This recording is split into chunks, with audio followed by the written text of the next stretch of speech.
Assalamualaikum warahmatullahi wabarakatuh. Perkenalkan, nama saya Alga Fanaya Puspita, NIM 2018-05100066. Video ini ditujukan sebagai pengganti ujian akhir semester mata kuliah Politik Islam di Asia Tengah. Melalui video ini, saya akan membahas tentang bagaimana sih kondisi politik dan kondisi ekonomi di negara Turkmenistan. Republik Turkmenistan, atau yang biasa kita kenal dengan negara Turkmenistan, beribu kota di Ashgabat. Negara ini berada di kawasan Asia Tengah. Mudahnya untuk teman-teman pahami, negara Turkmenistan merupakan salah satu negara dari pecahan Uni Soviet. Jadi, ketika Uni Soviet runtuh, Uni Soviet terbagi menjadi 5 negara bagian, dan salah satunya itu adalah Turkmenistan. Negara Turkmenistan merupakan negara terbesar kedua di kawasan Asia Tengah, dengan luas sebesar 488.100 km persegi. Tetapi hampir 70% dari kawasannya itu adalah gurun, yakni Gurun Karakum. Jadi, meskipun wilayahnya luas, tetapi tidak semua wilayah dapat ditinggali. Sebagian besar penduduk Turkmenistan itu beretnis Turkmen, dan sisanya adalah etnis-etnis minoritas lainnya, yakni etnis Uzbek dan etnis Rusia. Mayoritas penduduk Turkmenistan itu beragama Islam dengan persentase sekitar 89%, dan sisanya adalah Kristen Gereja Ortodoks dan ateis. Meskipun mayoritas masyarakat Turkmenistan itu beragama Islam, namun Turkmenistan mengambil paham sekularisme dan mendukung kebebasan untuk beragama.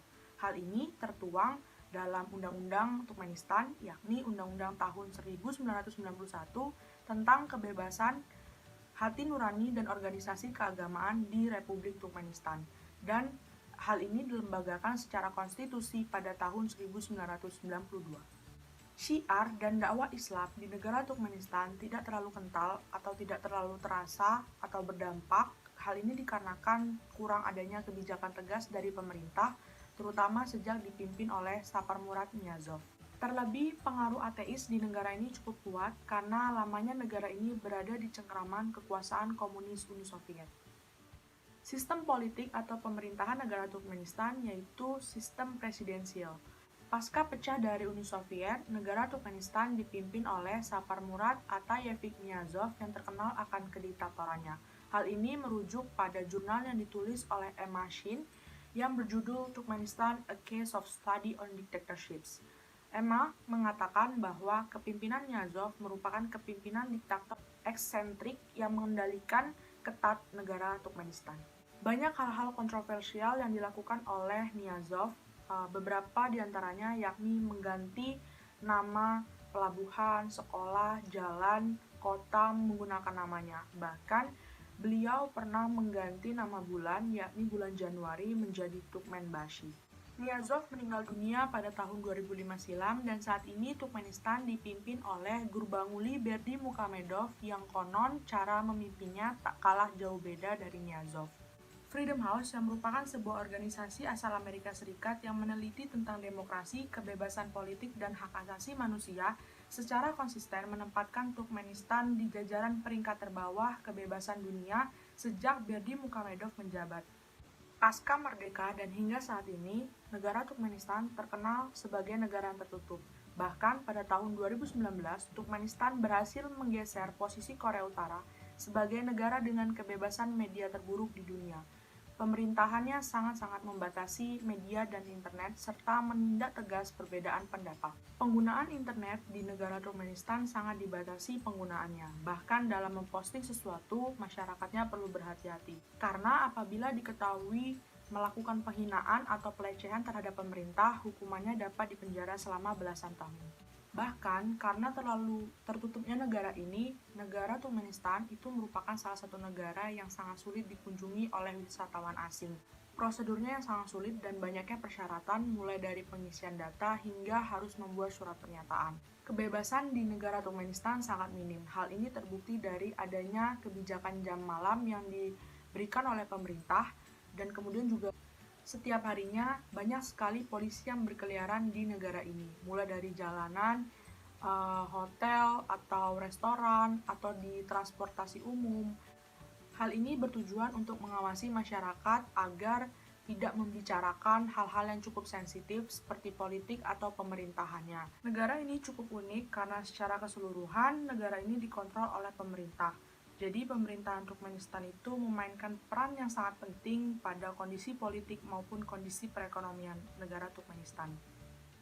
Sedangkan untuk politik luar negerinya sendiri, negara Turkmenistan cukup unik. Negara Turkmenistan itu mengambil paham netralisme positif yang mana diartikan sebagai keinginan untuk melaksanakan politik luar negeri yang tidak terikat pada suatu kekuatan apapun serta menjalankan berdasarkan kepentingan nasionalnya. Dalam menjalankan politik luar negerinya, negara Turkmenistan bertetangga baik dengan negara-negara yang berada di kawasan Asia Tengah maupun dengan negara-negara lain seperti Turki, Iran, Afghanistan, maupun Pakistan. Kondisi perekonomian negara Turkmenistan dapat dikatakan tumbuh dengan cepat. Hal ini dikarenakan negara Turkmenistan kaya akan sumber alam seperti minyak dan gas alam. Sebagian besar wilayah Turkmenistan adalah negara padang pasir dengan pertanian intensif di daerah irigasi dan sumber daya gas dan minyak yang sangat-sangat besar. Dalam hal cadangan gas alam, negara ini bahkan menduduki peringkat ke-7 di dunia. Sumber daya Turkmenistan di bawah tanah, di dataran barat, dan bawah air di sepanjang Laut Kaspia mencakup cadangan minyak dan gas alam yang luas serta simpanan mirabilit, yodium, brum, belerang, kalium, dan garam. Pada tahun 2018, PDB Turkmenistan mencapai sekitar 40.761 miliar US dollar, di mana pendapatan ini ditunjang dari berbagai sektor mulai dari industri, jasa, dan pertanian, khususnya kapas dan ekstraksi minyak dan gas alam. Negara Turkmenistan merupakan negara produsen kapas. Untuk kapas sendiri sebagian besar telah diekspor ke sejumlah negara, oleh karena itu Turkmenistan menjadi salah satu dari 10 negara produsen kapas terbesar di dunia. Namun, dalam 3 dekade terakhir, Turkmenistan sedang menghadapi krisis ekonomi yang mengarah pada hiperinflasi dan kekurangan pangan yang meluas.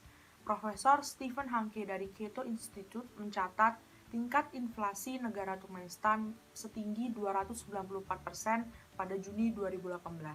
Bahkan terdapat sebuah laporan baru yang dirilis oleh Lembaga Analis Global Foreign Policy Center yang berbasis di London yang menghimbau pemerintah dan investor asing untuk tidak mendekati Turkmenistan. Hal ini dikarenakan Turkmenistan sedang berada di ujung tanduk akibat kebijakan isolasi yang membuat investasi asing di negara tersebut berangsur-angsur meninggalkan negara tersebut. Salah satu permasalahan utama yang berdampak pada kondisi politik maupun perekonomian di negara Turkmenistan yaitu adalah korupsi. Bahkan, menurut Transparansi Internasional, Indeks Persepsi Korupsi atau CPI pada tahun 2020, Turkmenistan menempati posisi 165 dari 180 negara dengan skor hanya 19 poin. Melalui indeks ini kita dapat mengetahui bahwa ternyata seburuk itu permasalahan korupsi di negara Turkmenistan karena Turkmenistan hanya menempati posisi peringkat 25 terbawah dari total 180 negara. Adanya korupsi itu hanya menguntungkan satu pihak saja. Hal ini juga turut serta menimbulkan kesenjangan seperti di Turkmenistan ada yang kaya sekali, tapi miskin juga miskin sekali, seperti itu. Itu tadi sedikit penjelasan dari saya terkait kondisi politik dan perekonomian di negara Turkmenistan. Semoga video ini bermanfaat bagi teman-teman. Terima kasih yang sudah menonton. Saya akhiri, wassalamualaikum warahmatullahi wabarakatuh.